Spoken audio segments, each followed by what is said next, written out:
to tell a great story, you have to lean on what you know and be super confident about of who you are and what you bring to the table. Welcome to Agency for Change, a podcast from KidGlov that brings you the stories of change makers who are actively working to improve our communities. In every episode, we'll meet with people who are making a lasting impact in the places we call home.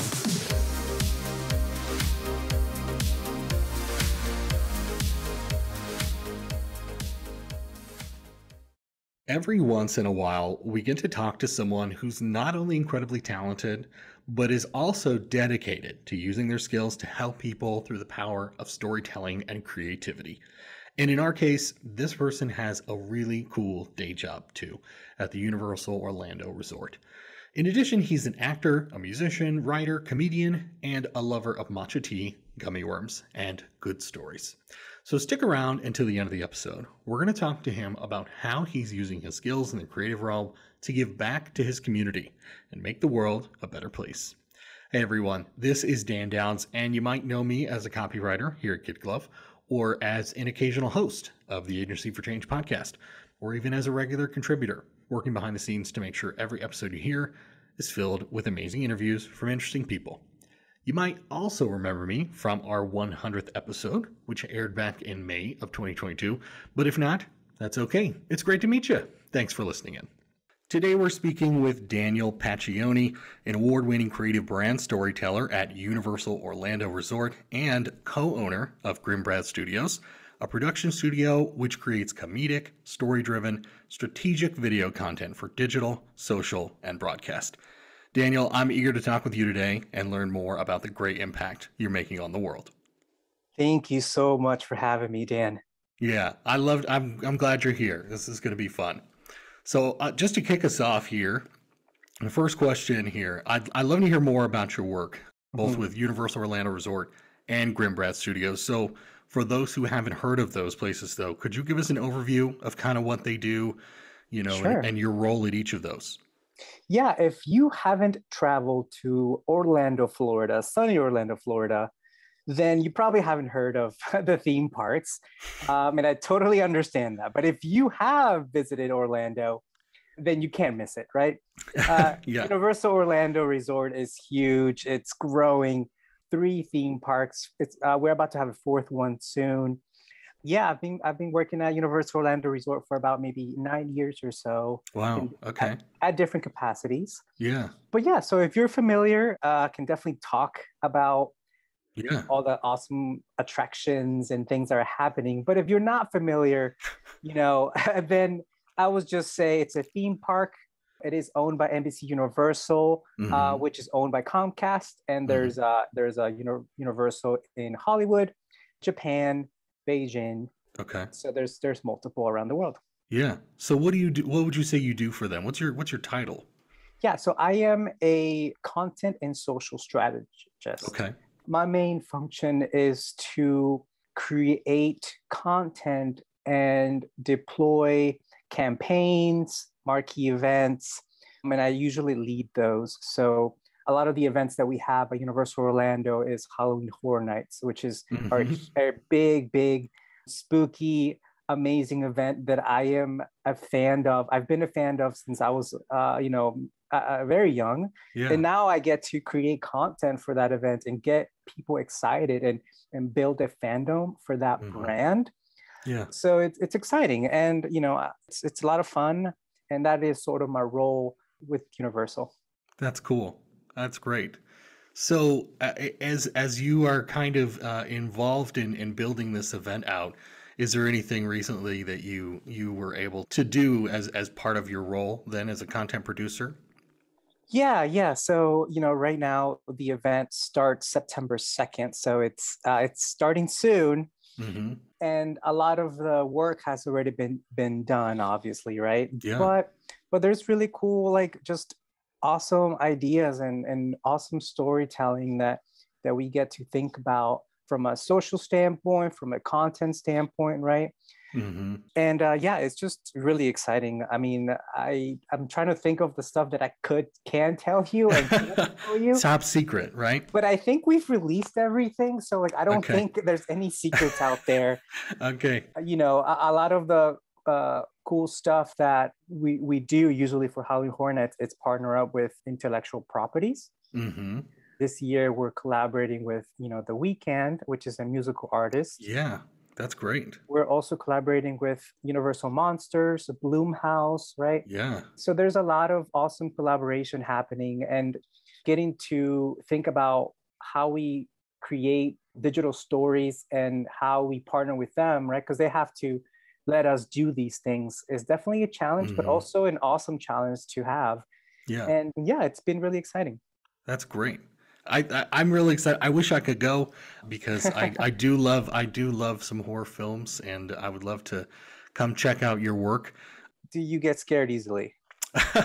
No, I'm not much of a person who gets scared. So would I be okay? Do you think I would be scared even if I am a person that doesn't scare Let easy? me ask you a question. Do you like haunted anything? Like, do you like haunted like mazes or anything like that? Yes. Oh Yeah. yeah, I find all that stuff just so fascinating. And the commitment, from the people who plan it, I think is one of the most impressive things to me.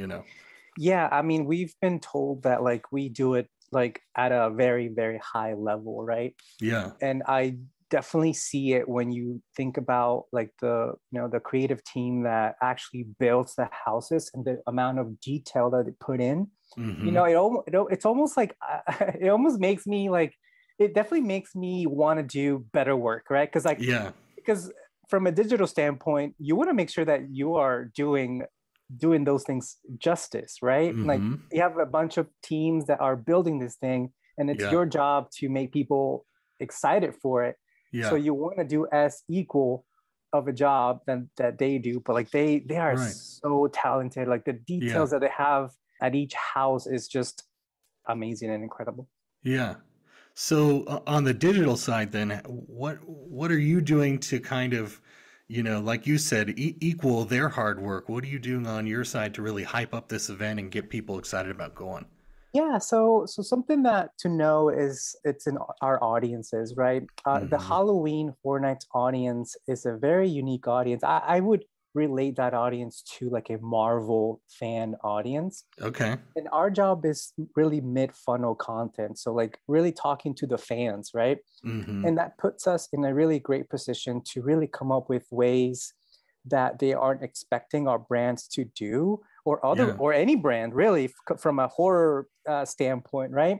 Yeah. So whether it's creating like in feed scares where like you're just scrolling through like your daily feed and then all of a Yeah. sudden like a monster jumps out at you, right? Yeah. Or just having a little bit of fun with the fans, right? We Mm-hmm. do that on a daily basis. We do that from a campaign standpoint. So we Mm-hmm. try to do that everywhere. Yeah. But what's something that I would definitely say that is very important to us and myself is to understand the audience and Mm-hmm. kind of give them not only what they want, but something that they're not expecting, right? Yeah. So that's kind of how I see it from like a digital standpoint. Like, how do we do that? How do we elevate in an everyday basis? Not just with copy or video, but just in the simplest forms that those fans are interacting with our brand. And obviously they interact with our brand through our social accounts, but they do Mm-hmm. it sometimes when they come to our parks, right? Yeah. They're looking to engage. There's a game that's coming out for Halloween Horror Nights that folks can play while they're waiting in line to get into the haunted houses. So for us is how do we get that to them? How do we create excitement for them? So those are the ways that I think about when I think about content and the fans, right, of Yeah. Halloween Horror Nights. Right. That's a really great mindset to have. How do you deliver them the unexpected? And I'm sure that that's something that's more challenging than ever nowadays when, I think the internet and the sort of ubiquity of smartphones has really made it so that we've seen so much. YouTube and social media exposes us to all kinds of images and ideas just on a daily basis. So I can't even imagine what goes into sort of making that, giving them something that's so unexpected that as they're scrolling, they stop. they Mhm. stop what they're doing. So that's really impressive to me that you guys are doing that kind of content. Yeah, like winning people's attention is a Hmm. 24/7 job, I think. Yes. Yes. Thinking about how to do that better every day. You're right. Hmm. I think from a digital standpoint, something that maybe not everyone thinks about all the time, but from a brand standpoint, we have to win everyone's attention, and Hmm. we're not competing with like competitors, like business competitors, but we're competing with everyone. We're Yeah. competing with your grandma's recipe, right? Uh, Yes. Right. right? Truly in that space. So we definitely have to think about it every single day and how to deliver something new, fresh, and engaging. Yeah. That's great. And so I'm curious then about your work with Grim Brad Studios. So Mhm. talk to me about what you do there, your role there, and the kind of work you guys do, that kind of thing. Yeah, so this is a business that I founded with my writing partner. And basically, what we offer is stuff that I've always wanted to do. My background is heavily in the comedic genre. Like that is where I gravitate towards. Hmm. And I always felt like, man, that is a unique genre to, or a niche genre to own, right? Hmm. So that's kind of what we dedicate that studio for, is to provide comedic content for brands. But we also utilize this business to do pro bono work, which is really important to me. We select a nonprofit, every year, which is Hmm. going to be the plan, and then we offer our services, fully pro bono. Again, it's kind of important for me to deliver those things to businesses or nonprofit organizations that might Hmm. not be able to afford these things, right? Right. Um, Yeah. like like I know how to build these things, but I totally understand that small businesses or nonprofits might not know how to, talk to their audiences or even know who their audiences are, right? Hmm. Right. So it's been really awesome to do that and to be really flexible and to kind of just pick and choose the projects that we get to work on. So it's been really great. Yeah. And when you co-founded that studio, was that kind of your was that your always your goal doing this was because you wanted to help people and make this kind of content or did that Mhm. evolve over time? I think it definitely evolved. I like my business partner and my writing partner, he lives in LA. So a lot of the stuff that we have wanted to work on were like, pilots, treatments, TV shows, things like that. And that's still part of it. Hmm. But it kind of evolved, right? Like then we're like, well, what about small businesses? What about other things, campaigns? What about things like that or digital campaigns? Even out of home, we've talked about that, even though that's not like our main focus. Like, what can we do with a billboard, right? Right. If we Yeah. had a chance. So it's evolving, but I also don't want it to leave the focus that we started with, which is really just comedic content. Hmm. It's something that I feel strongly and I am very passionate about Hmm. because that's kind of been my forte. I started in entertainment as an Hmm. actor at Universal Okay. Comedy School of Second City in Chicago. Yeah. Very That's where, popular comedy school. yeah, where Yeah. most famous comics came out of and are in Yes. SNL and all kinds of stuff, right? Tina Fey, right? Was that one of them, I think? Exactly. Yeah. Yep. Tina Fey and all those guys. Yeah.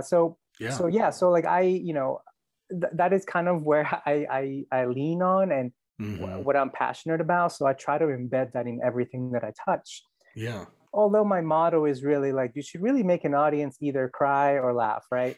And if you Okay. can, and if you can make someone do both of those things at the Yes. same time, man, Yes. that is the golden dream. Right. Okay. Make them cry in a good way. I hope. Although I Anyway, guess yeah. any emotional response that you've Hmm. elicited from them, you've at least made an impact. You That's all can you can take ask that. for. That's it is. That's all you can ask for. I am curious about the name. How did you guys come up with this name, Grim Brad Studios? Yeah, so my partner and I, we have been doing comedy for a very long time. Mm-hmm. We've had improv groups, we've acted together, we've written stage plays, and out of those things, oh yeah, we've done like all kinds of short films. Yeah, sure. Mm-hmm. But like out of all those creative mediums, we've had small little stories within them. And one of those stories had a character. His name was Grim Brad. And the story that we gave him is that he is the Grim Reaper's son. Okay. And his deal is that he doesn't want to do the reaping, right? He doesn't want to follow his dad's footsteps. Yes, right? it doesn't want to work. Work isn't dad's profession. Exactly. Yeah. Like all like kids or teenagers. Don't tell me how to live my life, Dad. Exactly. Yeah. So Grim Brad doesn't want to do the reaping anymore. Okay. So what he wants to do is create a creative agency, and he did, and he named it Grim Brad Studios, and he hired me and my business partner to run it. So that's kind of the story that we have. We're currently creating a web series around that, which is very meta, right? The Grim Reaper is Grim Brad is creating this agency or creative agency or content studio, and he hires us to run it, and that's sort of the web series. But it's also a real content studio that businesses can hire. So that's currently in development. That's great. So yeah. Is that something is that animated or live action or live action? Live action. Very cool. Well, I look forward to seeing that, especially as a person who works at a marketing agency. That idea sounds super funny to me, and I would love to hear it. It reminds me a little of, I don't know if, I'm sure you've seen the show. Years ago, there was a show on TV called The Grim Adventures of Billy and Mandy. Did you ever watch that? Absolutely. Yes. Yeah. Definitely. Yes. I thought just a fascinating idea for a kid show that they are friends with the Grim Reaper and they have these like bizarre adventures. Right. It's kind of the same. It's kind of the same thing, except that it's a creative agency. Right. I love it. Or content studio. It's very much geared to people in our industry, which I love. Right. So I'll be looking forward to that. So one of the things we touched on this just a little bit ago, but I want to circle back to really quick here, because one thing we will be talking about a lot today, obviously, is storytelling. So integral to your roles, both at Universal Orlando and at Grim Brad Studios. And I think the fascinating thing for me about storytelling is that it has this just magical ability to move people to action and elicit this wide range of emotions from people. We talked about that earlier. Any reaction's great, right? So in doing that pro bono work for Grim Brad Studios, how do you use storytelling to help people? And if you have any examples of people, organizations that you were able to help, I'd love to hear about those. Yeah, sure. Well, the first thing that I would say is, man, storytelling has to be the foundation of how we approach any work. And I, in my opinion, I think everyone does some type of storytelling. They just don't see it that way. Yeah. I would say, like, when you go to Starbucks and you find someone that you really enjoy, like they're just super approachable. They're just super on point with like their work. You leave that Starbucks and you go, oh man, that was an awesome experience. I'm going to come back. Yeah. So in my view, that person that helped you at Starbucks just told an amazing story his own way. And that's really all it is. It's a way to connecting ideas that you feel are like, you feel emotionally attached to. And that's really what how I define stories. And stories can be told in numerous multiple ways, whether it's small, short, long, whether it's wherever you are doing, you are telling a story. And that's kind of how I see the world. And that's the foundation to me. Right. Now, what's really awesome is that when you can tell a really good story, or when you do tell a really good story and the outcome of that story is seen, or you can evidently see it in someone's faces or emotional attachment or fans. Yeah. There are places where storytelling is super fast and you get immediate feedback, like stand-up comedy or comedy in general. Improv, right? There are certain areas where it's not that immediate feedback, right? Where it's like films or TV or anything like that, right? Right. But I would say that it's all the same. One example that I would love to share is when something really clicks in numerous places, and when you affect someone's life, but also business objective. And there's an example that I love to share, actually, and I've shared it multiple times when people ask me something like about something related to that question. I'll start with this. Like a few years back, I was tasked by Universal to lead Grad Bash, which is a senior event, so a high school senior event. So basically, seniors go to Universal and the parks close and it's just open to them, and they just have fun with their friends. Okay. That is a Universal Orlando event called Grad Bash. I love the sound of it so far. Okay. Yeah. I would have loved to have gone to something like this as a senior. Funny story. When I was little, or when I was in high school, they told me about Grad Bash, and I could have gone, but then I was like, I was too cool for it for some reason.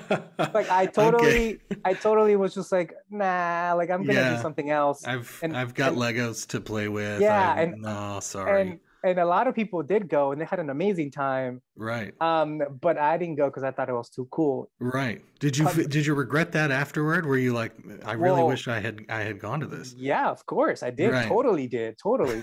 Cut back to a couple of years ago. Now I'm leading the content for Grad Bash, right? For Universal. And I'm like, oh man, I remember. Full circle. Yeah, I remember now wanting to go to here. So like, so then I put myself in their shoes. Like, how do I make this exciting for them? How do I create hype? Right. So I thought about this a lot, and I put myself in that situation. I'm like, what story can I tell here? And one of the, it's one of the proudest moments for me in my job currently, because we came up with this concept. And it was called Megatron Goes to School. Yeah. And the idea was, okay, so how about we have a new Grad Bash ambassador, right? Okay. And what if this Grad Bash ambassador was Megatron? So what if, Universal hired Megatron to spread the word of Grad Bash at different schools? Yeah. So then Megatron from Transformers, right? From Transformers. Okay. That's correct. Fantastic. Yeah, so then by the way, this was a logistic nightmare, but we got it. We did it. Okay. We got Megatron, and we took him to a school in the area. Right. And man, so that was it, right? That was the idea. Yeah. Did you tell them you were coming, or did you just show up with Megatron and say, "What's for lunch"? We first were like, let's surprise them, and then there was some legal considerations. Our legal team was like, no, there is no way you're bringing Megatron. Yes. But anyway. Be on the news tonight. Exactly. Although that could have been good. But anyway. It's true. Yeah, that would have been good coverage for you guys. So it was a simple idea, but there was a few layers that I didn't think about that made it impactful for me. Okay. The first thing was that we ended up picking a very underfunded school because we got some insights that a lot of the kids that went to Grad Bash, saved out like almost all year. Like these kids weren't, they didn't have the means to like do a lot of things, but this is the one thing that really wanted to do, for their senior year. So these insights allowed us to say, okay, well, we need to feature these kids, right? Right. It would be a disservice if we don't. So we went to one of these schools, so one of the schools that these kids, are from. And we went to the drama teacher. We're like, hey, we're looking for, background kids to help us with this concept. Okay.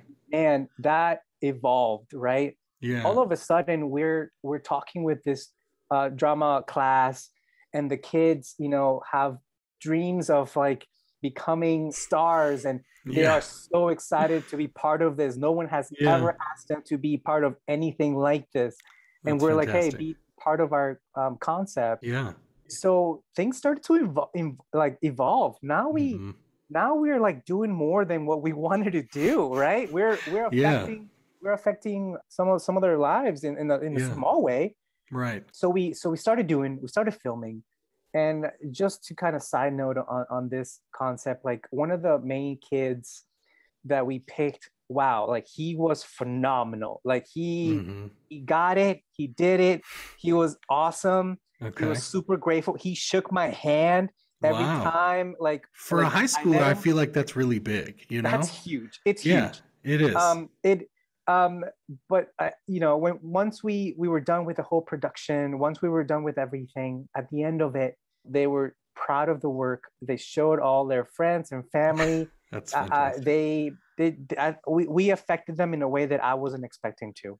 Yeah. So, I share this example to say that, like, man, like, you never know, like, who you're going to affect with the stories that you tell. Mm-hmm. And those things can evolve, and it's okay that they evolve as long as they are evolving in a positive way, and be super aware of what you're doing at all times because of those reasons. And I think if I would have been like, this is just a grab ass Universal commercial, like, we don't really need to do any of that. You know what I mean? Right. I think it wouldn't have been as impactful. Now, when this piece came out, like, it was instantly a hit. It was loved by everyone. It was something that our brand has never done before. We've never taken Megatron outside of our parks at a school. Like, we've never done that. Yeah. And so we did a lot of firsts, but more importantly, I think we did it justice, featuring these kids and giving them an outlet to express themselves and tell a little bit of their story. A lot of them had ideas on set, and we listened to them. We're like, do it. Right. Yeah. And it Go was nuts. Yeah. Yeah. It was really, man, I tell you, it was so fun. So, and I'm super grateful for those opportunities. And that's just one of many, right? Right. But if you are curious about this video, you can go on YouTube, just search Universal Orlando Resort and then search, Universal Orlando Resort, and then search for Megatron Goes to School. Okay. Great. I think this sounds like something that I want to watch. I'm really excited because I'm trying to imagine. So just so I'm clear, so was there somebody in a suit? What does it look like? What are we picturing here? So Megatron it's a character. There's stilts involved. It's a full-on suit. It's like he looks just like Megatron. Okay. So it sounds very involved. Yeah. Interesting. I mean, there was like a few handlers. I'm gonna say like 4 or 5, and oh wow. Yeah. It was It took a lot of planning on your part. Yeah. Yeah, definitely a lot of planning, a lot of legal discussions as well. Yes, that as well. I bet. I do feel like when you do these kinds of products, and probably any endeavor, I think in the creative realm, requires a certain amount of flexibility. Would you agree with that? Oh yeah, I always say that try not to attach yourself emotionally to the work as much, because I think that you have to, in a way, so you can be passionate about it, but don't do it too much that if there's a roadblock, you are blinded by those, like, oh, you can't do this, and you just can't solve it because you are so attached to your concept, right? Right. Yeah. So being flexible is definitely one of those things. Yeah. At another job I had, a creative director, and what he used to say to me is that when it comes to the work, nothing is sacred. And that was kind of just his way of saying to me that sometimes, even if you're really in love with a story that you've written or a commercial or whatever the piece is, that obviously there's going to be changes, and you got to be, like we just talked about, you got to be flexible and kind of roll with things to create the very best end product. Yeah, I think he's dead on, right? Like, things will change. Legal might say you can't do this, or you might have to find a solve for that, or take it out, or whatever that might be. Yes. I think you're right. I think a lot of, junior creatives, and I see it a lot, and it's not bad. It's totally normal to be so attached to your idea that you don't see it any other way. Yeah. And, the more that you are in the industry, the more you'll see that you have to be flexible. You have to communicate your ideas correctly. Sometimes it's your fault if you don't communicate your idea correctly, right? They don't get it, right? Sometimes I always blame myself, by the way. If like someone doesn't get a concept of mine, I only blame myself. It's just easier to be like, next time I'll communicate it better. Yeah. Well, I think that's it's a good approach, because the alternative there is what, that you go, well, it's your fault because you didn't understand. And I think as a person, like I'm a writer, you're a writer, we have to really look at things when we produce a piece and say, look, is it their fault that they didn't get it? Or is it my fault for not making it clearer what's Right. happening here. Hmm. You know, making that message, you know, the most important piece so that they get it immediately, that every single person, because if they don't get it, somebody else out there might not either. And Right. there you've diluted Yeah. the impact of your piece, right?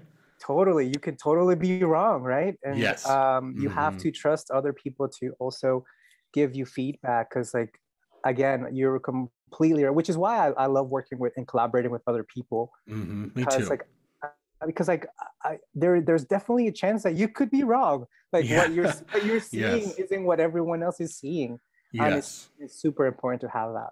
Yeah, right. There's something that is really nice about the collaborative creative process that, you know, is so different from kind of creating or writing in a bubble. Because when you have, and it sounds like you have a great partner, you know, at Grimbrad Hmm. Studios, that when you have a great partner like that, you can build off of each other, just like improv. You Right. build off each other and you go, that's a great idea. What if we also did this? And you end up with this beautiful end result that is better because you work together and not by yourself. Right. Yeah, yeah. I mean, I feel like everything that I've learned was through comedy, to be honest. Hmm. And Yeah. that's something that's why I always lean on that. I think there's some great lessons to be learned that you can apply to everything that Yes. you do. So yeah. Hmm. So we're kind of already on the topic. So this next question should go right along with what we've been discussing about storytelling. But what do you think is the key to telling a really great story, and what do you think is the secret to standing out now that there's so much content out there on social, on the web, Mhm. for people to take in? How do you make a story that kind of cuts above all that noise? I think that to tell a great story, you have to lean on what you know Hmm. and just be super confident about that of who you are and what you bring to the table.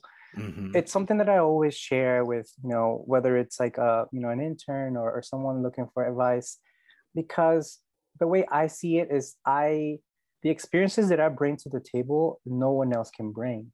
So Hmm. therefore, my point of view is going to be a unique one because of that alone, right? And then you can build on that.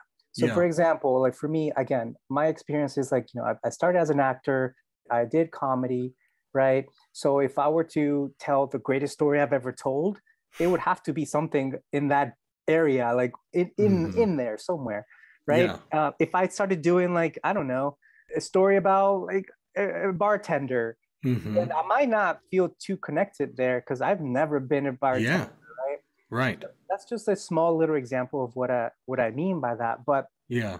But like lean heavily on what you know, Hmm. is just a good place to start. Yeah. And then being relevant, right? Or Hmm. relatable. Being relatable to me is probably more important than being funny. I always think that being relatable is probably the most important thing if you're thinking about storytelling. Now, there's formulas of storytelling that you can find on the internet and things like that. But if you're Hmm. looking to have a really good foundation, you want to start with something. Being relatable to me is just a good place to start and a good base to tell a good story. Yeah. I think in a lot of ways, the relatability of a story is sort of what pulls people in, right? Mhm. And then to make it funny, which is I think so often, you know, when you're working on a piece that's supposed to be funny, then once you kind of have them engaged in the story, what makes it funny, at least in my mind, is that you're subverting expectations. It's about taking where they expect the punchline to be or what they expect the punchline to be, and now it's something else. Mhm. So on the one hand, I think you're totally right. It is about giving them something relatable that they're familiar with, and then also simultaneously giving them something unfamiliar, and that's where that funny comes in. I feel like Yeah. is that Yeah. I got, you know, I kind of got you a little bit, you know, you No, I didn't know think this was coming. no, you're right. You are dead on that.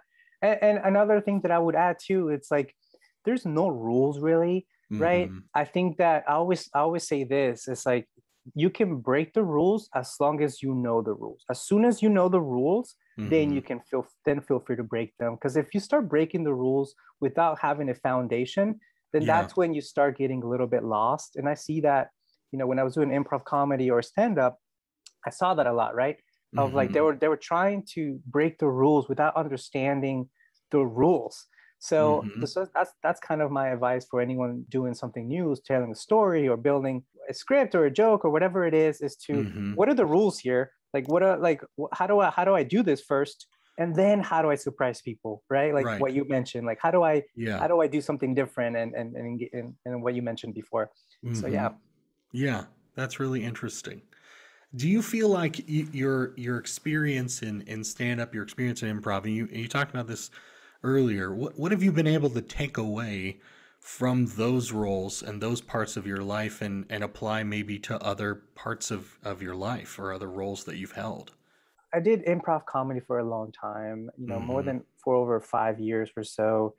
And, the collaborative way that you have to perform on stage to me was what I apply to creative work today for Universal. Okay. So like I've learned many lessons through those mediums, through performing in general, whether it's theater or whatever it is. But like listening to an audience is one of the ones that I think about all the time. Like the Mm-hmm. instant feedback, like when you do something and the Yeah. audience knows it, that can be applied to different places. But having that instinct of knowing that is Yeah. it's really a muscle that you have to work at all the time. And Yeah. once you have it, man, you are cooking with fire with Yeah. all kinds of highly combustible oil. And Yeah. but yeah, those are super useful tools that I've learned. So Yeah. I apply that all the time.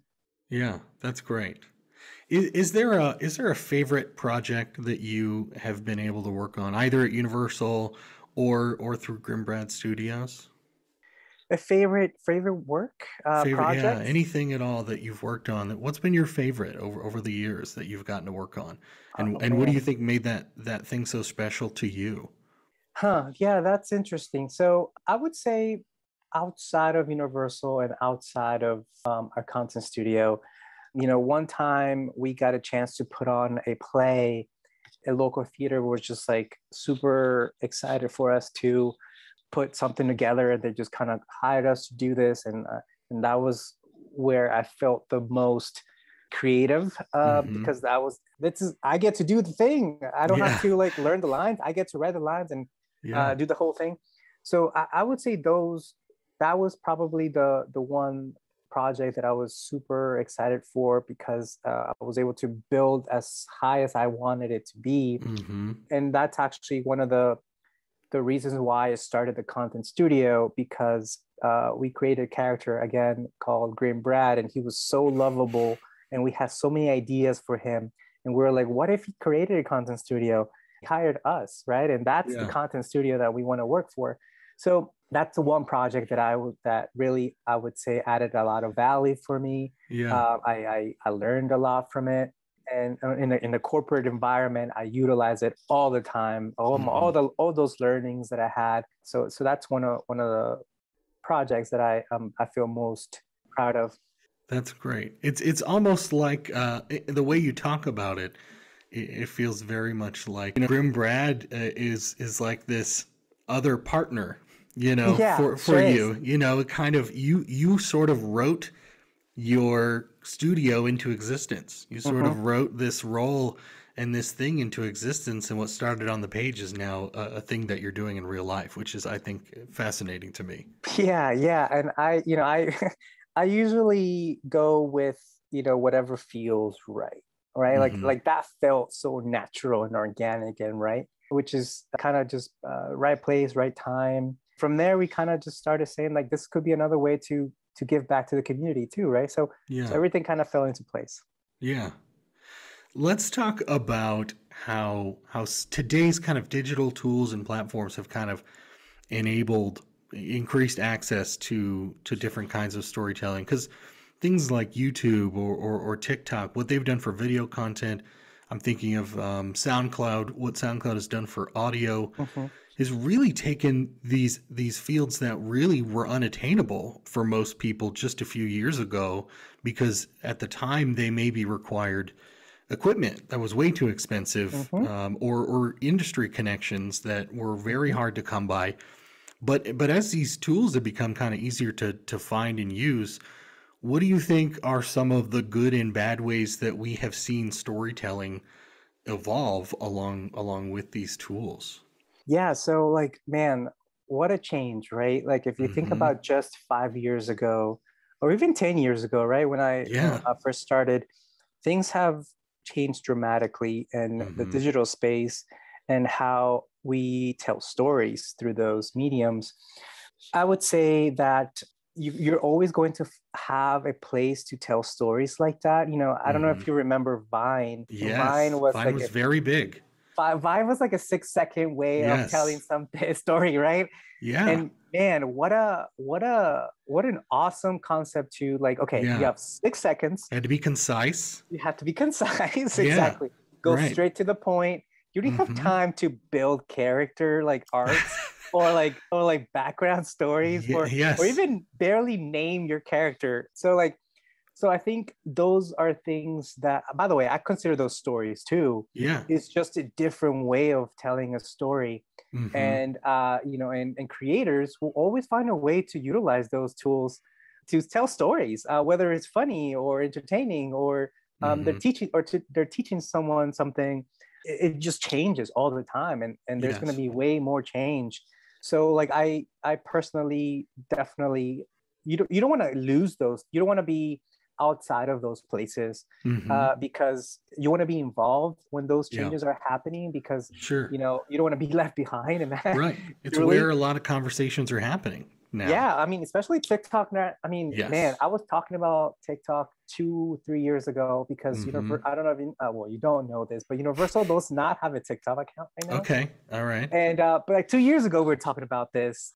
For one reason or another, we're getting there. Hmm. No spoilers there, but but it's just a place where our fans are, and that Right. is strategically is part of, or it's part of our strategy, right? To be where our fans are. So that's where they are, and that's where we should. Okay. Right. So Exactly. so yeah, and things change. I think a lot of people. I don't know. Are you okay with like those types of changes? Does it make you feel old? Does Oh it make you gosh. feel like you're out of touch? Because like that's a normal thing that I Hmm. felt Hmm. when these things sort of come out. Like right now, it's Yes. Be Real. I don't know if you know what that Yes. is. I You actually I am do. on Be Real. You're see, Yes. well, you're ahead of the game. I gotta be honest, Dan. I You are. I don't know. Are you an influencer? Is that I can barely influence my dog, so I don't okay? think it's me. All right. But the only reason I know about it is just because I kind of keep an ear out for those kinds of Right. things. I think when you work in the creative industry or in Sure. the marketing industries, you do want to know, like you said, you want Mhm. to know where people are. You want to Yep. know where conversations are happening. And there is this movement to more authentic posts, more authentic Sure. video and photography that is really kind of a counter movement to what Instagram has created over Right. the years, right? Where these Hmm. really very curated feeds that people go, wow, their life looks amazing. Well, Be Real is kind of all the opposite from that, right? Sure it is. Sure It is is. literally, it's very real. And my wife and I are both on it. And Hmm. a lot of what people post on there feels very mundane, but in a way, I find that refreshing. Hmm. You just see them doing the same stuff you're doing, watching TV, cooking dinner, playing Hmm. with the dog, going to the store. That's real. That's Yeah. real I stuff. mean, that was Facebook in 20. I don't know, It was. 2012 or something. So Yes. yeah. So I completely agree. I think, man, everything's such a circle, right? I feel Mm-hmm. every time someone talks about that, I think about fashion for some reason. Like Mm-hmm. how like now Yeah. like skinny jeans are not a thing, but like bootleg like the Yes. like jeans are in. So Yeah. like, but like that was in like in 2000 It also. was. Yeah. So there's like a cycle of in fashion, an obvious Yes. cycle in fashion, and I think on Mm-hmm. the digital space, there's also a cycle. Oh, it's just not so evident, like Mm-hmm. jeans, right? But I think Yes. it happens. So Mm-hmm. yes, I think you're right. Right now, like everyone has high produced content, and it's just refreshing to have just like, hey, I didn't plan this. here you go. You know what I mean? Yeah. Like Right. I also think there's a strategic value as a business to have that too, and something Mm-hmm. that businesses should listen to. That we talk about my Universal all the time. It's about that, like high produced content versus just go to the park and see what's happening. That's part Mm-hmm. of the strategy too. Yeah. But I think you're right. It's definitely something to be aware of all the time. Yes. Yeah. Things are always changing. And you asked me, do I ever feel old or out of, and the answer is a resounding yes. That's normal. I I always I always I feel that way. do. I don't know when it happened. I do know. I remember feeling like, oh, I'm on top of all the apps and platforms that are out there, and at some point it got past me. But I'll I tell you. think, I'll tell you when I felt old yesterday, and yeah. I'll give you an example. Okay. All I right. was watching the VMAs, and Oh, I okay. didn't recognize anyone. Oh, that's the moment. Okay. And then I was like, okay, okay. I think it's me. It's not them. Is It's yeah. me. I haven't been Uh, keeping up with what's yeah. going on. Right. So You yeah, haven't been on Spotify enough, apparently. or like that playlist exactly. Yes, Yep, yes. yep, I've yep. had those moments too where I turn to my wife and I go, "Who is this?" And she's like, "Oh, you don't know who this is?" And I'm Right. like, "No, it's past me now." But Yeah, it's hard to keep up. I get it. it is, yes. Do you think so? I do think it sounds like you're saying to me that with the advent of these things, TikTok Hmm. and things like that, that there's been a lot of good that has come from Sure. that, at least in terms of storytelling. And I feel like at least when you have 6 seconds to work with, back in the days of Vine, relatability was really king, Hmm. right? That it was Hmm. a no frills. But is there anything bad that you think has Mm. come from storytelling as a result of the shorter attention spans, the shorter video clips? I mean, gone are the days of a long 10-minute video. People want a 30 Right. second Sure. clip now. Is that Yeah. bad, or is that just a natural progression, do you think? I always think it's a natural progression. Mm-hmm. I think if you feel like it's a bad thing, Mm-hmm. I think you're ignoring the good things, right? Mm-hmm. And it's possible to have both, to have good Yeah, things and bad things, right? That's totally sure. normal from an evolution of whatever it is. Like, at some point, I'm sure when cars were invented, everyone was like, "What? With my horse, right? Like, What am I what? going to do with my horse Yeah, and what? my Like, horse driver? this is a horrible idea. I've named my horse. Yeah. I got to get a driver's license. What? I don't need a Yes. driver's for a horse." So Uh-huh. it's just normal, right? There's Yeah. good, there's bad. I don't label it that way. I just think it's a normal progression of things. It's Yeah. just now you got to do it differently. That's Right. all. Like Yeah. stories just need to be done differently. And there's a lot of good. Again, but I'm sure there's bads. And if you ask me, okay, well, what is the bad? Hard to say, right? I think Right. it depends on the individual. Yeah. Maybe if you're a small business, right? Mm-hmm. It could be bad because now you gotta spend more money on another channel or hire more people Right. to work on your TikTok account or Yes. whatever it is, right? So that would be the bad, right? Because there's other Yeah. investments and there's some new knowledge that someone needs to Mm-hmm. learn, and that could be Yeah. costly. So that's the bad, but there's also good. So there's Yeah. both. Really spoken like a true content producer. The way you frame that up is the only bad you had for me on that was, well, we're gonna have to invest money in this new channel and somebody's got to create content. Isn't That that was isn't that the problem with everyone? They're like, oh great, now we have a new feature, a new channel. yes, Now we gotta hire someone to run it that's or right. understand it. We need a Great, TikTok expert now. We need a Be Real expert tomorrow. exactly. I like that. That was an appropriate answer for you, I feel like. Thanks. So getting back to you and all your many talents, you've told me that you're an actor. You've told me you've done comedy, stand up, and improv. I know you're a musician. You're a writer. You're involved with the American Advertising Federation in Orlando. Yes. How did you come to be a person with all these different interests and talents? And as a follow-up, I'm curious if you have a favorite out of all of those Yeah. skills. Yeah. One thing that I always share, because I have a lot of interests and I Mm-hmm. totally am super aware of that. one thing that I always share about that specific topic is that when I was growing up, someone asked me, hey, what do you want to do when you grow up? And I never had an answer. Like I never had like, oh, I want to be a doctor or a lawyer or one specific thing.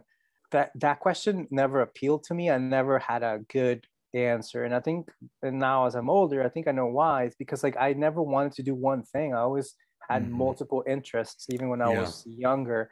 But no one ever told me that you could do multiple things if you want to. You don't have to do one. You don't have to be just a lawyer. You can be a lawyer and like a soccer player if you want. If you find the right way to do it, just problem solving. Growing up, I feel like everyone's just like, what's the one thing you want to do for the rest of your life? And that was never my case. So whenever I talk about that topic, I'm like, man, yeah, I always just wanted to do multiple things. And I've tried doing one thing and I've just never felt fulfilled or even like happy at those points. Like I remember I used to be an actor full time. I used to be a musician full time. Like I didn't do anything else. And then I was in the corporate world full time. And none of those things felt right to me. Right. The moment that it started to feel right, or I started to feel like myself, was when I started combining those things. And then I started to realize that they are all related to each other. Like I use, my music background with the work that I do all the time. Like when we are going over scores or we're going to music, or like I know that area, or and when I used to act full time, like I know when I'm on set, I know exactly who is working on what and what their job is, and how to act on set, right? There's like a flow that you need to know. So like I learned that and I bring that to the table, and the writing as well, right? Like I've written many, articles and many scripts for Universal, and, I use that all the time. So that's kind of how I do that and how I see it. Like I have multiple interests that I would say I don't recommend to anyone, by the way. Like I'm not I honestly don't follow your path. No, not unless you feel the same way I do. Right. And because it's not always good. Like the good part is that you can combine them, you can figure out how to do it. The bad part is that you're not gonna have time for a lot of different things. Like you only have 24 hours during the day. So you're gonna have to be super organized. Right. Like for me, performing is super important in my life. So I have to schedule that in between everything that I have. So it becomes difficult, but not impossible. Right. So if you're like me, then there is a way. If you're not like me, then I don't recommend it. So that's kind of how I approach that. Yeah. So are you just incredibly organized then? Is your planner just filled out to the T? Is that the deal? Yeah. So like I have my calendar on my phone is like my best friend. Okay. Yes. Right? So like I have everything scheduled out. So Saturday I have this thing. In the afternoon I have a rehearsal. Monday I have a shoot for Universal. At nighttime I have a rehearsal for whatever theater. On Tuesday night I have like a whether it's a church gig or like a session. Right. So like everything's scheduled way in advance, and that's kind of how I keep myself organized. And it's like I said, it's hectic. So if you're not like me, I don't recommend it. But if you are like me with multiple interests, it's the way to go, and I feel super grateful. Do you schedule your downtime? And if so, what do you do during your downtime? I have to schedule my downtime. Okay. I usually schedule my downtime, in the afternoons or on the weekends. My girlfriend is in there in my schedule. I would hope so. She probably hopes so too. Yes, she's in there. Does she put herself in there, or do you you put her in there? No, we figure out like dinners and stuff. Okay. but yeah, so like I have to add it to my schedule if I want to do these things. Otherwise, it gets really crazy. But not a lot of downtime for TV. So I haven't watched a lot of shows. The last show I watched was Stranger Things, and that is it. Oh wow! Okay, that is it. The most recent season, or the most recent season? Okay. That was good stuff. I thought. I don't know how you felt about it. Very good. Very good. It was. Talk about great storytelling. Sure. What they've done is fantastic. Yeah. So let me ask you this: How do you get ready to go on stage? Whether it's you're acting, you're doing improv, you're singing. How do you have like a pre-performance ritual that helps you kind of get in the zone and get ready?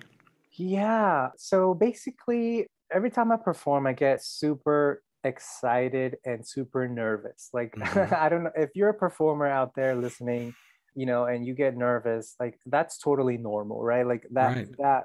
that nerve should also never go away, though. Mm-hmm. Kind of utilize that to really catapult you to the next moment. But how I see it, and I do this at work too, right? Because there's a lot of moments where I get nervous, whether you're presenting or you're pitching. Those are the exact same things that I do Yeah. for those scenarios. And my approach is really just like take it moment for moment. Don't worry about everything that you have to do tomorrow or everything that you did yesterday or everything that you screwed up yesterday. Sure. None of that matters. What matters is that moment that you're in and focus on what you're about to do next. Just give it your best in that moment, and Mm-hmm. everything else sort of falls apart. It just sort of melts away. Mm-hmm. So that's kind of how I approach, again, pitches or Yeah. meetings that you're leading or even like performances. Yeah. Just kind of being present, it sounds Hmm. like. Yeah. Yeah. Is that something that you learned from someone, or is that something you kind of Yeah. developed that just worked for you? Yeah, I mean, a lot of my acting teachers or teachers in general, I kind of, I've always been a sponge, right? Mm-hmm. And just like seeing people, how do they do it, and like, do they think like me? And if they do think like me, how do they approach this, right? This specific thing Mm-hmm. that I want to learn from. So yeah, I'm lucky that I've had a lot of great mentors and teachers throughout my life, and I've learned Mm-hmm. so much, and I try to remember those things every single day. Yeah. I like that a lot. I'm gonna have to try that the next time I'm getting my performance anxieties. I'm gonna take a Yeah, minute. the whole like, hey, picture everyone naked thing, that has never That's worked for me.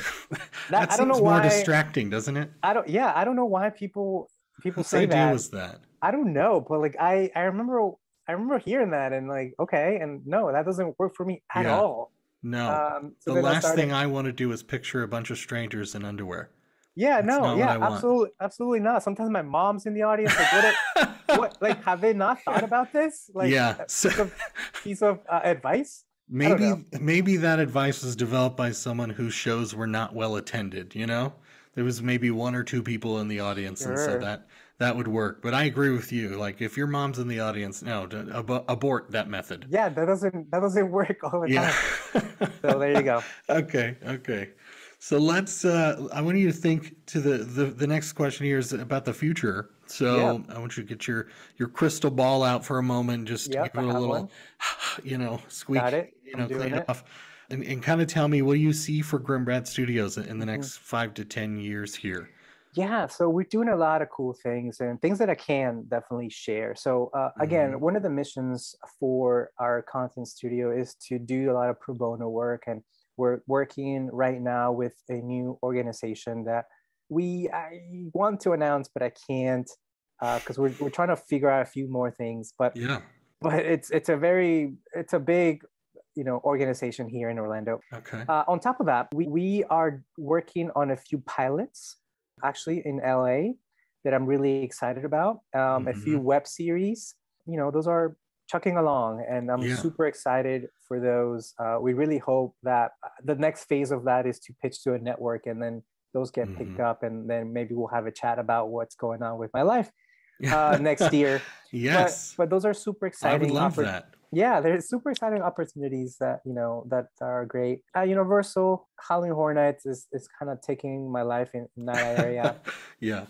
and it's really fun, man. I've been attending Howling Hornets since I was little, so like Mm-hmm. this has been a dream to kind of work on Yeah. this brand. What else?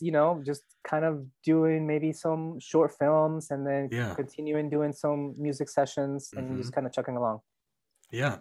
Well, I'm excited for everything you've got coming, and I would love it if we checked in next year and we talk about how things have gone since then. We can see how your projects are coming along, because I would love to hear more about the work you're doing.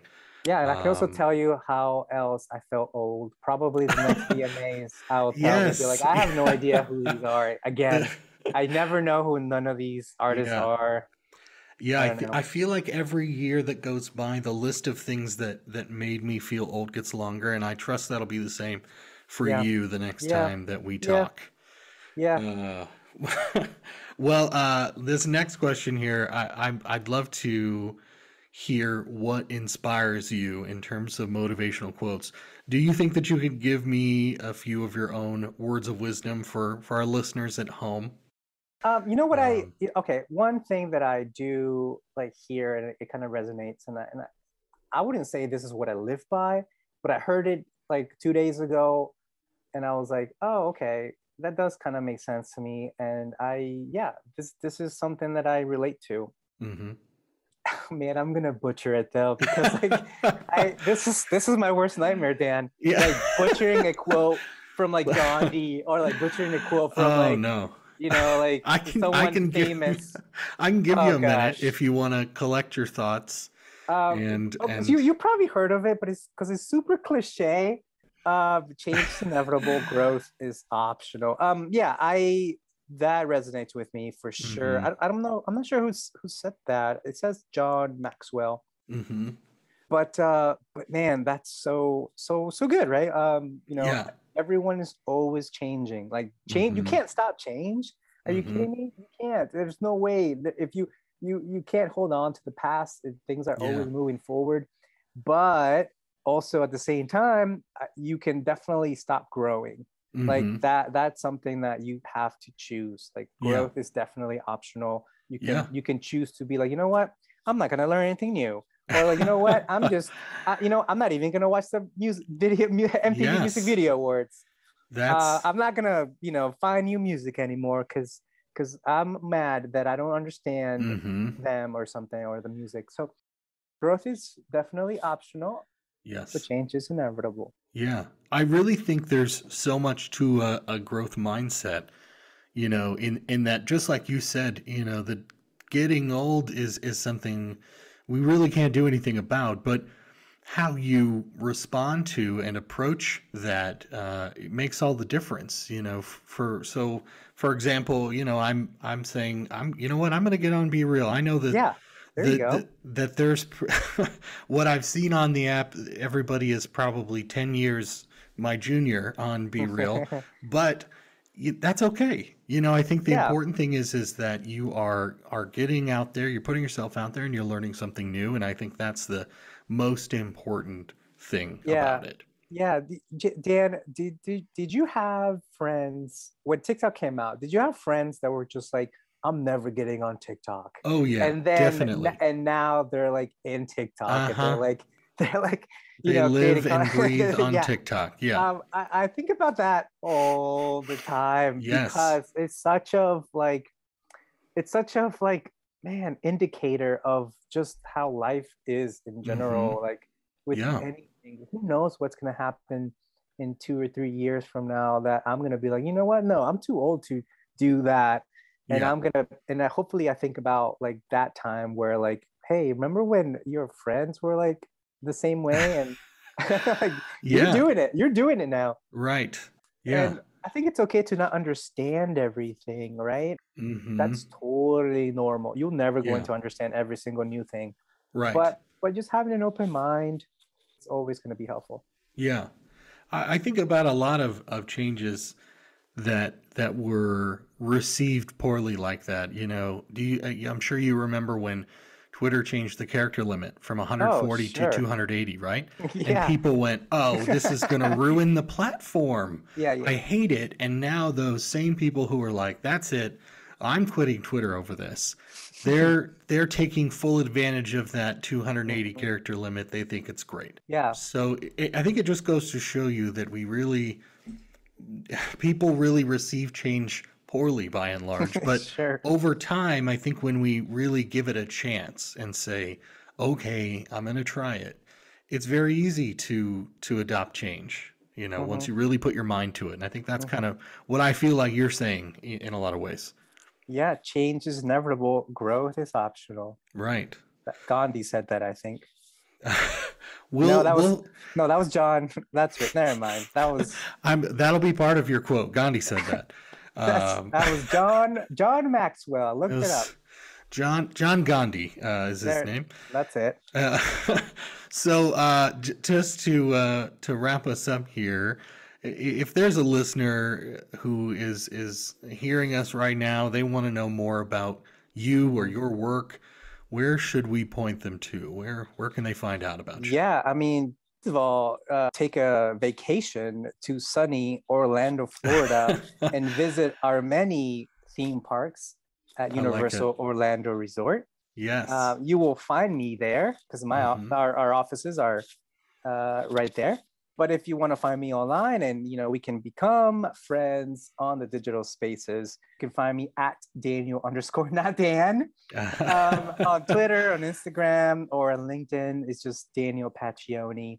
And then if you want to learn more about, our content studio and our, cool little contents that we're producing all the time and future stuff, you can visit grimbratstudios.com. Perfect. And finally, Daniel, what would you say is the most important thing that you would like our listeners to remember about the work that you're doing? The most important thing that I would love for the listeners out there to know is that anyone can be a great storyteller. Don't sell yourself too short. You have a great story to tell. You just need to figure out how to do it. I love that. That's a great quote. That was perfect. That was also Gandhi. That was also Gandhi, yes. Yeah. I thought that sounded familiar. I was like, that sounds like a Gandhi quote to me. I looked it up. Yeah. That Gandhi guy really knew a lot of stuff. Yeah, he knows his stuff. Well, thank you so much, Daniel. I really believe the world needs more people like you. So thank you so much for taking the time to share with me today. Oh, thank you so much, Dan. This was really fun. Thank you. This was so much fun. I would love to do this again. I hope that in a year we can check in and see how you're doing at that time. But I appreciate you taking the time to talk with me. Sounds good. Thank you. All right, Dan. We'll talk to you soon. Okay. Bye. Bye-bye. We hope you enjoyed today's Agency for Change podcast. To hear all our interviews with those who are making a positive change in our communities, or to nominate a changemaker you'd love to hear from, visit KidGlov.com at KidGlov.com to get in touch. As always, if you like what you've heard today, be sure to rate, review, subscribe, and share. Thanks for listening, and we'll see you next time.